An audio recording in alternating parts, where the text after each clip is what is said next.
Welcome to Foresight Podcast. I'm Devyani Kumre. I'm doing my post-graduation in international relations at University of Mumbai, and I'm also a research fellow here at Foresight. Today we are honored to have with us Dr. Sreeradha Datta ma'am. She is one of South Asia's leading scholar in regional politics and security. Dr. Datta is a professor at OP Jindal Global University and a non-resident senior fellow at the Institute of South Asian Studies. She has previously served as a senior fellow at the Vivekanand International Foundation and as the director of the Maulana Abul Kalam Azad Institute of Asian Studies in Kolkata. Her work focuses on regional organization, border, migration, and water issues across South and Southeast Asia. She has authored over 10 books, namely Bangladesh on a New Journey, Moving Beyond Regional Identity, and Act East Policy and Northeast India, etc. She has published over 100 articles. With her expertise and deep understanding of South Asia's strategic landscape, we're excited to dive into an insightful conversation. We welcome you, ma'am. So, ma'am, starting with the first question. In Nepal, a sudden social media ban sparked large Gen Z protests that escalated into a nationwide unrest. And in Bangladesh, major political change after last year's uprising has produced a new interim government and a national charter process. We've seen a lot happening in Nepal and Bangladesh. So, what's the first thing that comes to your mind when you think of these two countries? Clearly, it is about how the youth are, fed up with the governance crisis, financial weakness the system has shown, and also, I mean, their impatience to deal with the past leaderships who continue to go along with that system. So I think it is that first, and we've seen that in Sri Lanka also, that the youth were very unhappy with the way the political leaders were constantly leveraging their advantage within the system to use it to their whatever they could in terms of user for themselves. And we've seen the very positive movement that's happened in Sri Lanka post the elections happening and a new coalition government coming in. So similarly in Bangladesh, when we saw that, for very long, Bangladesh, of course, is a kind of a paradox story that while we do talk about the systemic corruption, the misgovernance, at the same time, Bangladesh for last several years has steadily had a, economic growth trajectory. But it is only in the last few years and just before the uprising took place in July 24, for the last 1 year, which you're not really noticing for some of us, except for some of us who were watching the space more closely, that there was a kind of economic crisis that was brewing. And it also seemed as if the crisis was of the making by the leaderships themselves. It wasn't something that was beyond control, but clearly they were not addressing it. There was, banking sector problems. There were many other deep-seated issues that seemed to be in denial by the leadership, and so there was that crisis which was brewing. But more importantly, what we saw, of course, the trigger was on the reservation, the quota reservation. But again, we've seen in the past, and a couple of years ago, the same group of students had done a very peaceful protest on road safety. And they were able to have some kind of a positive outcome and response from the government at that point of time. And again, Bangladesh, we've always seen, mass civilian movement, youth movement is been part of the political trajectory. So this was something like that. Of course, the trigger was a particular, interview that the former prime minister had given when she came back from a foreign tour, and the youth really were very angry with her response, and it kind of a impromptu movement we started. And then of course what we saw was the state forces were brought in to suppress them.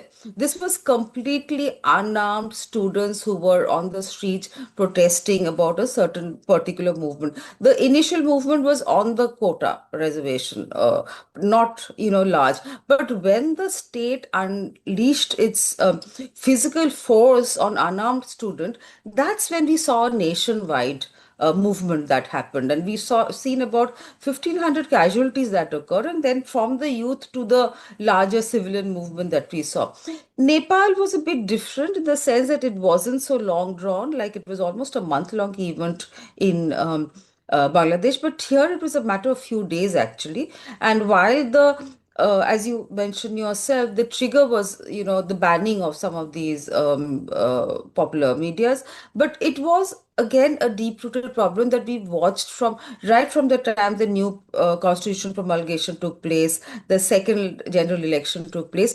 There was constant maneuvering within amongst three political parties, and and that's what we saw, that the somehow the leaders, despite the changes, despite the new coalitions that were happening, were not able to meet up with the day-to-day challenges. And I think that kind of spiraled into a much larger movement, leading to changes, as you very rightly pointed out. Yes, thank you so much for your answer, ma'am. So, when we talk about India, as we know, India and Nepal have deep economic and social links. The political turmoil in Kathmandu often raises concerns in New Delhi about cross-border trade and security cooperation.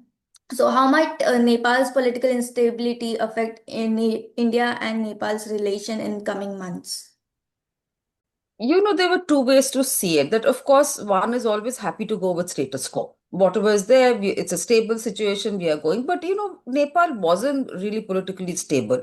And we've also seen how, leadership in Nepal has often leveraged that anti-India sentiment for a particular, factor at that point of time for electoral purposes.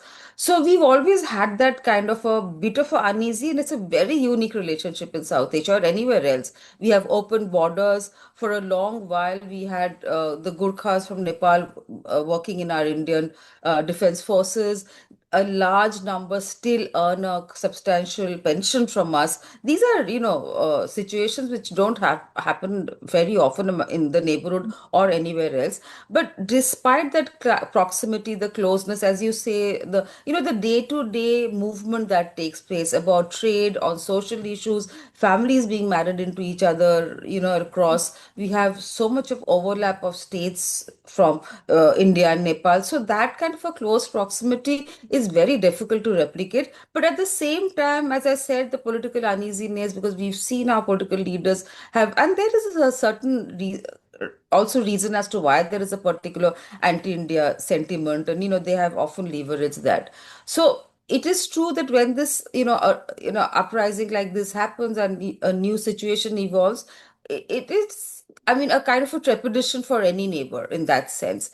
But at the same time, I think I would like to look at it through a larger prism, saying that this change is always for the good. And, it's a positive change. It's a change for better governance, accountability, transparency. So we really hope that that new political system will emerge in Nepal. And we've always seen that, because of this political irritant that we've had over maps and border issues, often the kind of natural resources that Nepal has, and we've always been wanting to support it, to tap into it, to ensure that both of us, can mutually grow these joint projects, which has only started realizing in terms of the energy project that was very successfully done with Nepal. Recently, in the couple of months ago, India was a kind of a in-between party to a energy deal that Nepal signed with Bangladesh. So these are very positive elements that are emerging in the region, and I think India is more than happy to support these programs. For very long, we've seen Nepal was very reluctant to work with India on certain projects because for the inherent issues that they exist, or they believe exist, and I think it's a very artificial kind of a situation that they tap in. And I think there are, of course, many instances as to why they have been very upset with India, like the border closing and all of those kind of issues. But at the same time, I think while we are maybe, as I said, bit unsure, hesitant about the nature of security concerns which may emanate from Nepal, which we are not sure of the political stability that now. But in the larger view, I would think that a new political nature will evolve, and something that we would be more than happy to support, as I said, for better governance, for accountability and other issues, that we are always supporting democratic processes, for much more robust democratic processes. And in that sense, I think we'd be happy to see something more, I would say, better for Nepali people emerge. Mm. And India is more than happy to ensure that something good that comes out of Beta will also have a good effect on India. And I don't think, and as I'm saying, that if you leave this political jostling that we've seen, when Nepal realizes that they also will benefit so much more when they work with India closely, it is bound to have a good effect on the bilateral relationship. And they will also, in the South Asian region, people will understand, I mean states will understand, that having the security, we've always seen there many occasions in the past, not just now, that many of the neighbors, we've seen anti-India activities, security issues emerging. And this has not done anybody any good. Of course, it hurts India, that is no doubt, but it hasn't worked for them in their favor either. So, I think a robust South Asia, integrated South Asia, a South Asia that works, which has a transport, easy transport movement, all of that, we keep talking about the BBI and experience, which hasn't really taken off for, much of these domestic Mm. factors. So I actually look forward to a new, very positive Nepal emerging, a polity which is stable, a polity which actually ensures that you've seen the number of youths which are leaving Nepal annually. So I hope that that will stop, and there'll be far more economic growth and opportunities for to see a very, I would say, robust and a kind of a growth story emerging, which will be good for the region as well as for India. Yes, ma'am. In context with the anti-India sentiments, which political parties or politicians you think are anti-India? In South Asia, it's very difficult to say which political party, because almost every political party, depending on the Mm. situation at the domestic level, they have leveraged that particular factor. That particular factor exists. I mean, there is anti-India sentiment, again, as I said, for a variety of reasons, which often the onus lies on India too, for not having addressed some of the problems. But each one, whether it is the Nepali Congress, of course, has been a long Mm. standing friend at certain level, but we've seen various levels. Prime Minister Oli, Prime Minister Dahal often have used that particular issue when they want to distract domestic opinion, or they want to, it's a particular electoral space that they're looking at. So it's a very opportunist, actually, for many of the South Asian neighbors to use that anti-India sentiment, and they've quite successfully done it several times. Yes. Thank you for your answer, ma'am. So, the interim government has announced plans for a referendum and elections in early 2026, while the political landscape remains tense over the disagreements over the July Charter and there's political party ban and security concerns. Uh, could complicate efforts to hold a contested but peaceful vote. So, what challenges do you think a smooth political process will face in context with the recent developments?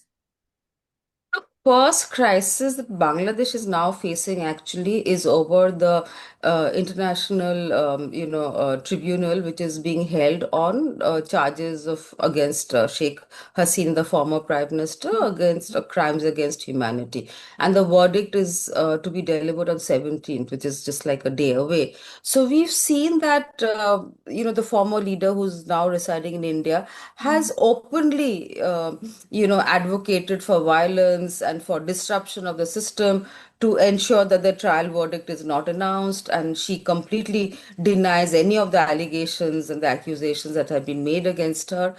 So there is right now a kind of a violence which is brewing for the last couple of days in Bangladesh. So that's one of the immediate concern. But the larger concern, as you raise here, is of course the elections which are supposed to be held in the first week of half of February.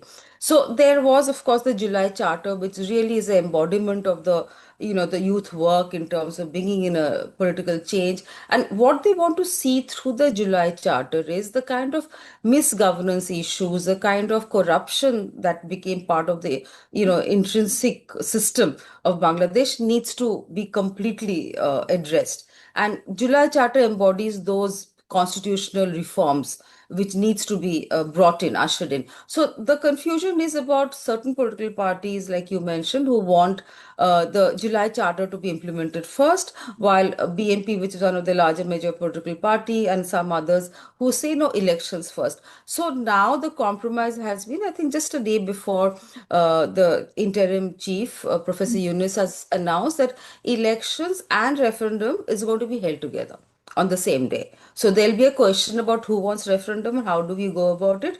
The Mm. president also has given an order recently that about within 180 days of the new parliament being formed, the implementation work needs to be done. So put it all together, I think in that sense there is kind of a now a broader understanding as to how the July Charter is going to be, because July Charter signing by all the political parties except for NCP at that point of time was also a kind of a pledge that yes, we promise to implement whatever these provisions are, while BNP, of course, did have a kind of a caveat in between, a dissent note, as they say. But of course, again, has been a controversy surrounding that also, because the final publication that happened just a couple of days ago apparently didn't have the dissent note.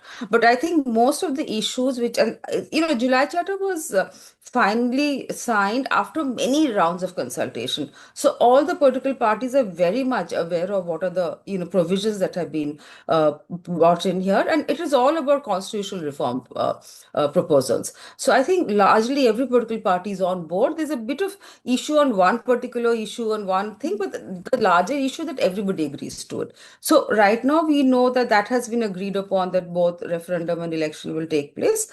And but again, at this point of time, the challenge is to ensure law and order, Mm. because we've seen, like in the past, ever since the uprising took place, Bangladesh saw a very severe breakdown of law and order. We've seen that in the August, September 2024. Slowly and steadily it kind of it was brought back to a stable order. But we also seen a new element which has been introduced, which we often academics call mobocracy, which mobs are out on the road in demand for every little thing.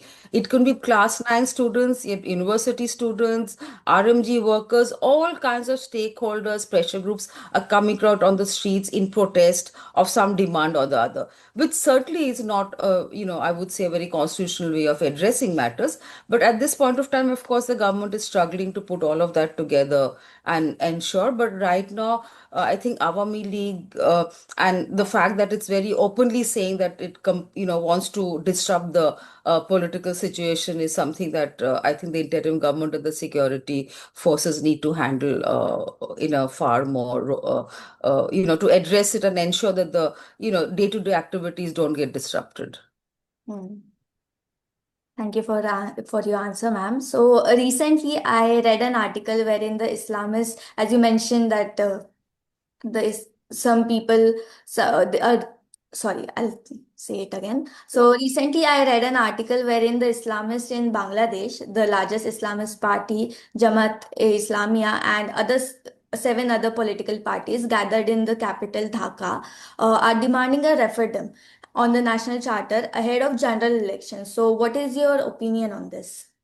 Yes, there have been large demand from them, and as we've seen post Sheikh Hasina having to move out of Bangladesh, that there has been a far larger, you know, um, s- physical presence of these Islamic groups out on the road.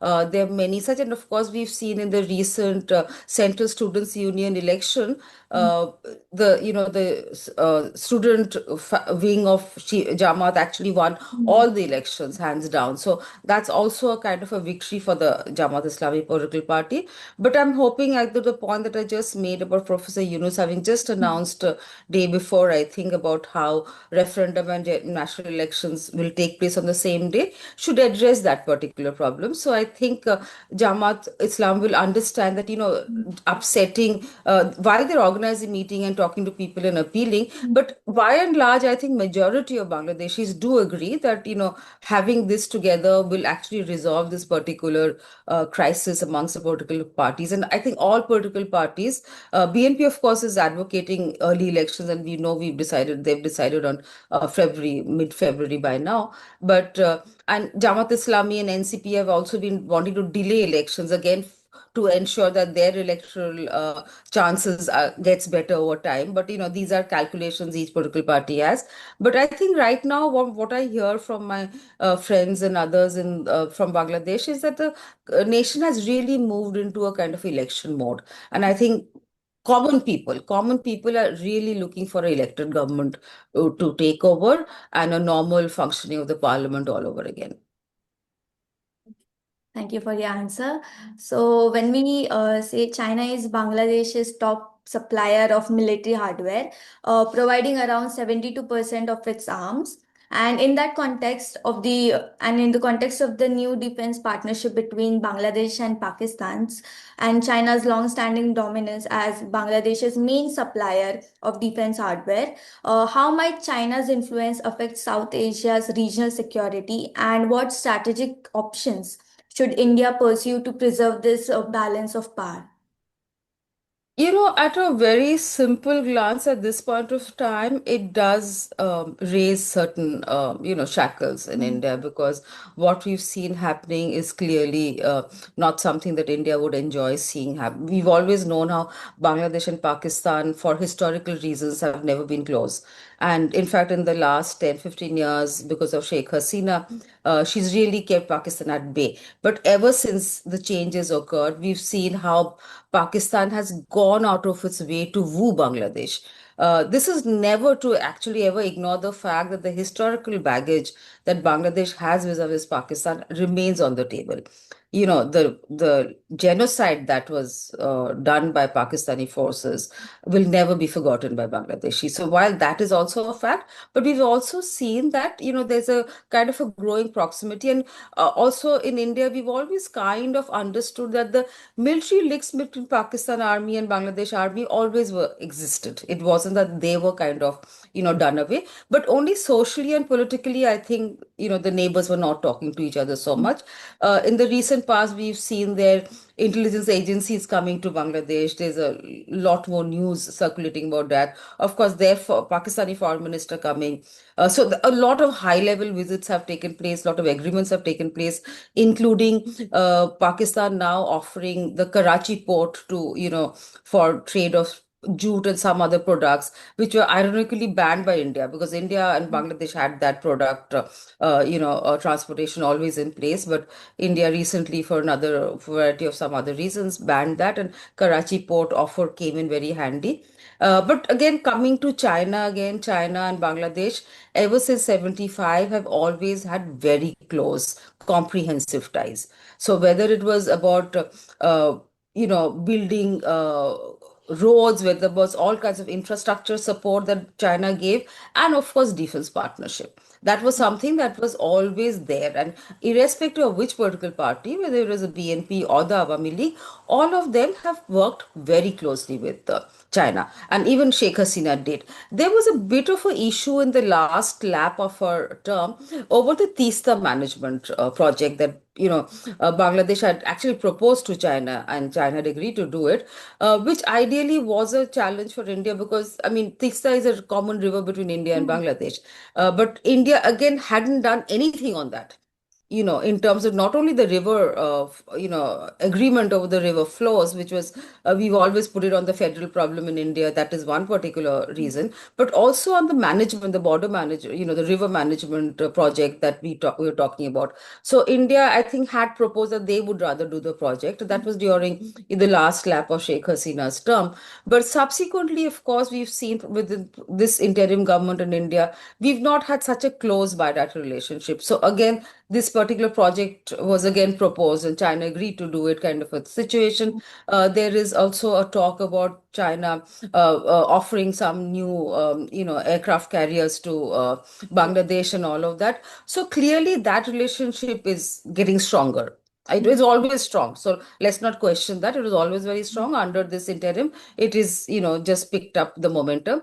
It looks more stark because the Indian momentum has kind of diluted because India was also a very, very strong partner for Bangladesh. So in this milieu where China and Pakistan are working so closely in this new, I mean, they've always been close partners. It's not a new thing again. But the geopolitical strategic moves have changed in the whole world as well as in the region. And when Pakistan is now emerging to be looking like a more close partner with Bangladesh, certainly there are reasons to be, worry about some of the security concerns because we've suffered in the past. But my only, and I think I want to say this all the time and say it again, that right now India is not the same India which was in the 90s, mid 90s, when India suffered terribly on account of these kind of security problems that emerged from Bangladesh. And we've seen what's happened in recent times. On security problems that's emerged from Pakistan on our borders too. So it's a different India that they're dealing with. But more importantly, and this is something that India is always making that point, that India is a, given its growth story, given the fact that it's going to be a 5 trillion economy very soon, it's always urging South Asia to work closely because we know that for a fact that South Asia is the least integrated region in the world. And there is no reason why it should be. Because again, it's the political differences really which has kept everybody away. And also, it has worked against everybody's interest. If we work together and have the kind of growth dividend that we've seen has happened in ASEAN, we've seen happen across the world. Why is that not possible? Because it's the political differences within. The problem in South Asia is the threat problem emanates from within the region, not outside. And here in this case, of course, we are, many of us who work on this region often call China a non-resident power. And, China has again very cleverly utilized its space with all the neighborhood neighbors of India. So I think while there is a worst case scenario to be there and to be concerned and to be, I think, we have to keep our options open and ensure and be cautious about it. But also, I think we should also try and imagine a situation where all the countries in South Asia, Bangladesh, Nepal, Sri Lanka is a good story with India in that sense, that they understand the benefits of working together. This is not to say that neighbors won't have some political friction. Of course, they might have, but the larger story is more important because you want to, and this is again where the youth come in, that you want to deliver good goods and products to the youth. They don't want to leave the region and go away. They need to see what is happening within South Asia. The new technological changes that are happening, the kind of space technologies that are emerging in the region. India is, I mean, again, one of the the large kind of primary mover and shaker in this world. And I think every South Asian neighbor would grow well together. And this is something which has been lost. I think every old leadership has always utilized that anti-India sentiment and kept each away from each other. I think it's time to break that. And I really hope, sincerely hope that, once elected governments come in Nepal and in Bangladesh, they will see the dividend of working with India. Just like we saw when the uprising happened, Aragalya movement happened, then general elections took place in Sri Lanka. India is working closely with the coalition government there, right? And because they understand that the benefits of working together. So I do hope, and I'm very academically positive about the fact that I really want to see South Asia emerge as a close knit unit where each one works for the betterment of the other. But so far we've only seen some very very large threat perception emerge, and I hope that's not the case in the days ahead. Yes. Thank you so much for your insights, ma'am. So, coming to our last question, do you think there are any politicians that can help strengthen relations with India and Bangladesh through this crisis? There are many politicians. I think, of course, the one person when everybody misses in India is, of course, a former President Mr. Pranab Mukherjee, who was very, very close to many of the Bangladeshi leaders. So while we, of course, know that historically we've always worked with the Awami League, it is also a fact that most of the political parties in Bangladesh, and every time I've gone and others have, Indians have reached out, they've all said that India is for us the most important neighbor. And this is including the interim government. They have never, said anything differently to us. So I think, there are a lot of leaders within India, whichever political party you're looking at, whether it's the BJP, whether it's the Congress, the left front, there are many leaders who, again, for years have always been very engaged with Bangladesh at several levels, at people to people movement, at civil society movements, political dialogues. So I think if there is a kind of intention, there are many leaders who more than happy to take the relationship forward. But again, from Bangladesh also, we have to see the right noises emanating, intention. We've seen how the social media in Bangladesh, just like the social media in India, have been so anti each other. There's a huge amount of anti-India movement happening, just like in Bengal and elsewhere in part of India. We've seen anti-Bangladesh social media movement happening. I think we really need to create a better understanding of the local conditions, not allow the social media and the other media also to, propagate misinformation and disinformation, which we've seen happening for the last 1 year plus. I think that's something consciously citizens on both sides should, address that. But I'm convinced that there is huge amount of rationality in the region, and once if they sit together and not try and leverage and see negative issues constantly, they will see the benefits of working with each other. And just like I in Bangladesh, whenever we speak to any political forces, they always say they're more than happy to reach out and engage with India. And I'm sure there are many leaders across the political spectrum in India who would be more than happy and be able to carry that forward also. Ma'am, India has been paying lesser attention to these neighboring countries which are showing anti-India sentiments. What is your opinion on this? The problem is very issue based, I'll tell you. Let's look at Nepal. I remember I was in Nepal when our Prime Minister Modi had gone to Nepal soon after he took over. I mean, very soon, it was 2015, if I'm correct.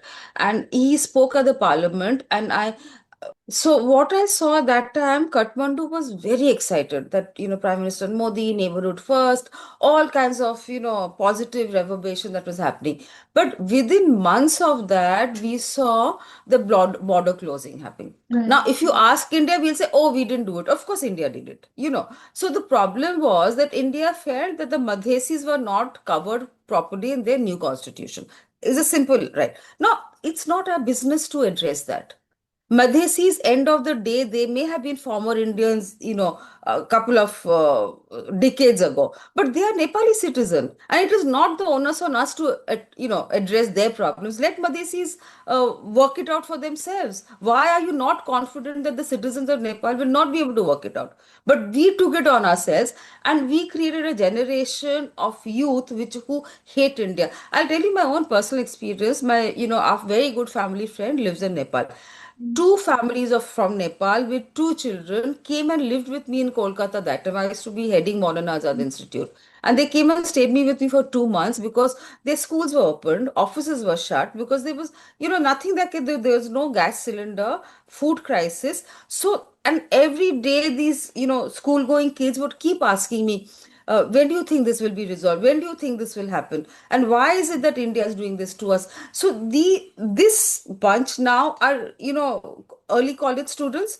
So they remember that horror stories. Like for 2 months, I had to leave my country and go and live in a auntie's house whom we didn't know so well, and manage life because India did that to us. So you think they'll be happily disposed towards us? No.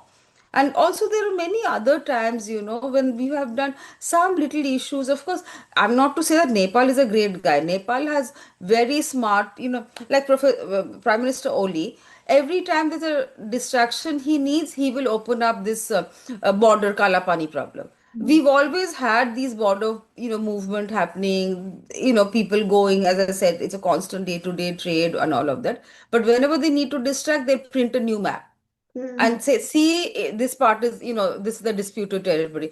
There was they had a stamp also they printed, Prime Minister Oli, with India's map distorted. So they deliberately do all this to incite. And people just fall into that. And similarly in Bangladesh, Sheikh Hasina, uh, 2014, 2018, 2024 held completely one-sided election. She didn't allow the opposition to even cast its vote. And then we said, oh, very good, good elections, you won. I was there, I've seen one of the elections myself, and I keep saying that the Awami League didn't come out to vote for Awami League. So what are we talking about? 24th January elections. But India would say, no, no, no. And the minute India agrees it's a great election, congratulations, Sheikh Hasina, but the people, and I know, so this time there are about 35 million who are going to vote, Mm. of which a large chunk is actually the youth this time, the first time voters, who've not been able to vote in the last three elections. So, what do you think they'll feel about India? And the kind of corruption, like I was talking about the financial crisis happened because the banks, which were owned by one particular owner, who was actually Sheikh Hasina's advisor, was the one who looted the National Bank, Reserve Bank. Oh, okay. Six banks, and it's a fact which is known to everybody. Mm. Most of these Awami leaders have, like, this one particular story about one gentleman who was part of the cabinet. He has 100 houses in London itself. Oh. So all these Awami leaders have fled the country. They're living in India. They all fled, moved out to Bangkok, to Dubai. Where do they have the money? Mm. Clearly, they made money all this while, but at the cost of the common people. We didn't see all that. No, it suited us. Oh no, Sheikh Hasina, everything good, everything good. So clearly, we do all this nonsense. For Sri Lanka, for instance, when the Rajapakse was the president. His brother was the defense minister. His brother, the third brother, was the chief secretary, like for us. Okay, so the three brothers.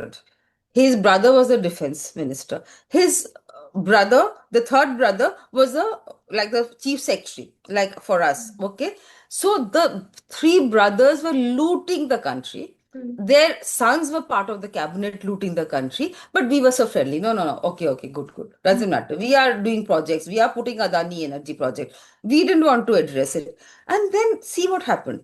The only good thing India did at that point of time, recognize as a change happening. So we reached out to Anusara Kumara Dissanayake, who's now, the new president.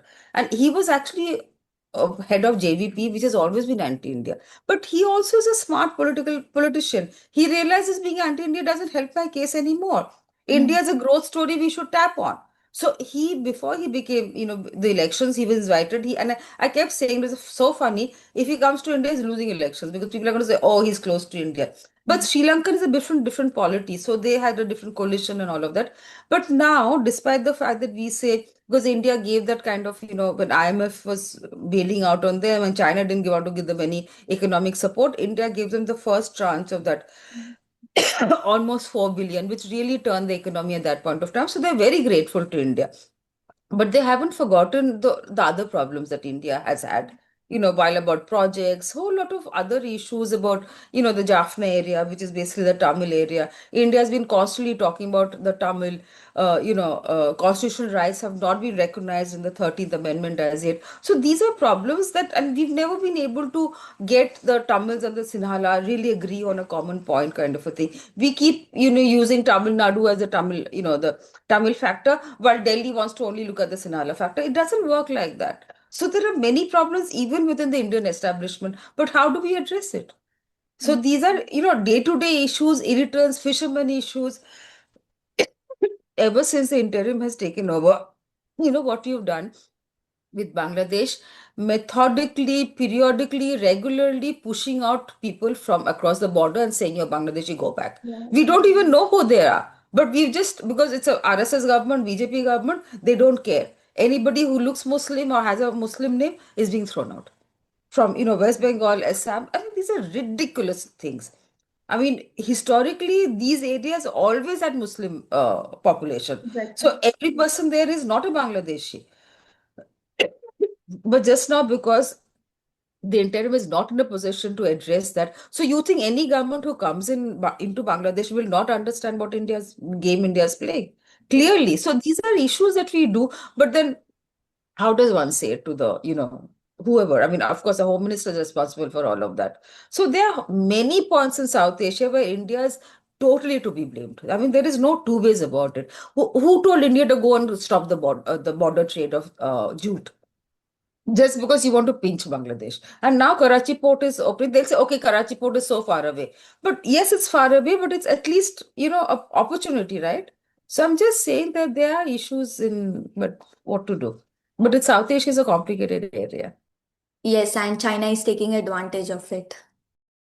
Exactly. So every time India does something silly Yeah, and, which is seen by the neighbors in a negative lens, China's happy to. So look at Myanmar, for instance. exactly. Yeah. China's everywhere. They're not liked in Myanmar at all. But they realize they're the only ones who are supporting us, so let's go with China. And India is saying, no, no, no, junta. Junta has no strength there now. The ethnic groups have taken over. And a lot of our Northeast leaders are very well aware of what won't allow them to do too much because we don't want to upset the junta. So military forces are important, but they can't be the only priority, right? Yeah. Yeah. So we have a lot of issues. Like in Manipur, we've seen, I mean, I work on the Northeast and I've seen how pathetic these day-to-day issues are. And nobody forgives you for that. Mm. So, Manipur, the way it was burning and nobody, I mean, Prime Minister went after 2 years. Isn't that Exactly. ridiculous? Yeah. Yeah, so anyway. I mean, Muiwa just came back and Yeah. Yeah. uh, that whole sentiment, emotion, and he's not letting go of the larger Nagalim and all of that. So these are issues like it's very difficult to talk to the Northeasterns also because the factions Yeah. are too many, they emotive, they won't see reason, but at the end of it, the common people are fed up.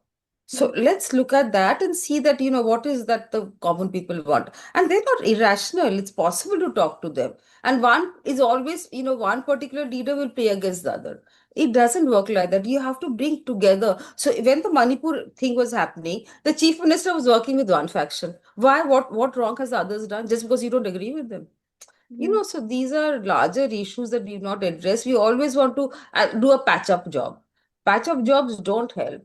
But again, the youth are always looking for economic growth story. That's the thing that we should harp on. Why are we letting these factions give them autonomy in some form, give them some kind of a, things that they're asking? It's not so difficult to actually find a formula when you have intention. But no, we don't have intention because we are trying to prop up. I mean, for instance, in Manipur, the chief minister, Birendra Singh, was propping up one particular faction. We saw that. I mean, I saw that myself. So clearly, he was backing a faction, which was, the Hindu faction, Maite faction there. That is not fair. So I'm just saying that as a administrator, you should not be being part of it. Yeah. Thank you so much, ma'am. Given that Nepal and Bangladesh are India's immediate neighbors, understanding their political development is essential for us. This conversation was particularly important in the light of the current situation in both countries. Thank you so much, ma'am, for sharing your insights with us today, and thank you to our listeners for joining in. Now we've come to the end of our session. Until then, stay foresighted.